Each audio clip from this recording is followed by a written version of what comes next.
ಇನ್ನು ಧರ್ಮಸ್ಥಳದಲ್ಲಿ ಶವಗಳ ಶೋಧ ಪ್ರಕರಣಕ್ಕೆ ಸಂಬಂಧಪಟ್ಟ ಹಾಗೆ ಗೃಹ ಸಚಿವರನ್ನ ಇವತ್ತು ಪ್ರಶ್ನೆ ಮಾಡಿದಾಗ ಹೇಗಾಗ್ತಿದೆ ತನಿಖೆ ಏನು ಎತ್ತ ಅಂತ ನಿಮಗೆ ಎಷ್ಟು ಗೊತ್ತೋ ನನಗೂ ಅಷ್ಟೇ ಗೊತ್ತು, ತನಿಖೆ ಹಂತದಲ್ಲಿ ಸರ್ಕಾರ ಮಧ್ಯಪ್ರವೇಶ ಮಾಡಲ್ಲ ಅಂತ ಹೇಳಿದ್ದಾರೆ. ನಿಮಗೆಷ್ಟು ವಿಚಾರಗಳು ತಿಳಿದಿದೆಯೋ ನನಗೂ ಅಷ್ಟೇ ವಿಚಾರಗಳು ತಿಳಿದಿವೆ. ನನಗೇನು ಸ್ಪೆಷಲ್ ಬ್ರೀಫಿಂಗನ್ನು ನಾನು ತಗೊಂಡಿಲ್ಲ. ಯಾಕೆಂದರೆ ಇದು ಅಂತಿಮ ಆಗಲಿ, ಯಾರು ಇದರಲ್ಲಿ ಇಂಟರ್ಫಿಯರ್ ಆಗೋದಾಗಲಿ ಅಥವಾ ಯಾರು ಇದರಲ್ಲಿ ವಿಚಾರಗಳನ್ನು ಡೈವರ್ಟ್ ಮಾಡೋದಾಗಲಿ ಇಂಥವೆಲ್ಲ ಆಗಲೇಬಾರ್ದು ಅಂತೇಳಿ ನಾವು ಅವರಿಗೆ ಫ್ರೀ ಹ್ಯಾಂಡ್ ಕೊಟ್ಟಿದ್ದೀವಿ. ಅದರಿಂದ ನಾವು ಯಾವುದನ್ನು ಕೂಡ ಈ ಇಮಿಡಿಯೇಟಾಗಿ ನಾವು ಯಾವುದನ್ನು ಕೂಡ ಕನ್ಕ್ಲೂಡ್ ಮಾಡೋದಕ್ಕೆ ಸಾಧ್ಯ ಆಗಲ್ಲ.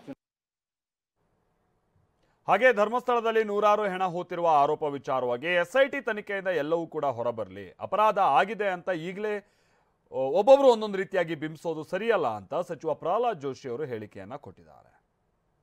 ನೋಡ್ರಿ, SIT ಮಾಡಿದ್ದಾರೆ, SIT ತನಿಖೆ ಹೊರಗೆ ಬರಲಿ. ಮತ್ತು ಕೇವಲ ಧರ್ಮಸ್ಥಳ ಒಂದನ್ನೇ ಏನೋ ಅಲ್ಲಿ ಭಾರಿ ಒಂದು ಅಪರಾಧ ಆಗಿದೆ ಅಂತ ಮೊದಲ ಬಿಂಬಿಸೋದು ಸರಿಯಲ್ಲ. ನೀವು ತನಿಖೆಗೆ ಆರ್ಡರ್ ಮಾಡಿದ್ದೀರಿ, ವೇಟ್ ಮಾಡಿರಿ, ತನಿಖೆ ರಿಪೋರ್ಟ್ ಬರಲಿ, ತನಿಖೆ ರಿಸಲ್ಟ್ ಬರಲಿ. ಕೋರ್ಟ್ ಇದೆ, ಕಾನೂನಿದೆ, ತನಿಖೆ ಆರ್ಡರ್ ಮಾಡಿರಲಿಲ್ಲ, ತನಿಖೆ ಸಂಬಂಧ ವೇಟ್ ಮಾಡಿ. ಕರ್ನಾಟಕದಲ್ಲಿ ಇದೆ, ಕರ್ನಾಟಕದ ನೀವು ಆರೋಪ ಮಾಡಿರುವಂಥ ಏನು ಘಟನೆಗಳಿದ್ದಾವೆ ಕರ್ನಾಟಕದಲ್ಲಿ ನಡೆದಾವೆ ಅಂತ ಮಾಡಿದ್ದೀರಿ. ಕರ್ನಾಟಕದ ತನಿಖಾ ವ್ಯವಸ್ಥೆಯಲ್ಲಿ SIT ಮಾಡಿದ್ದೀರಿ.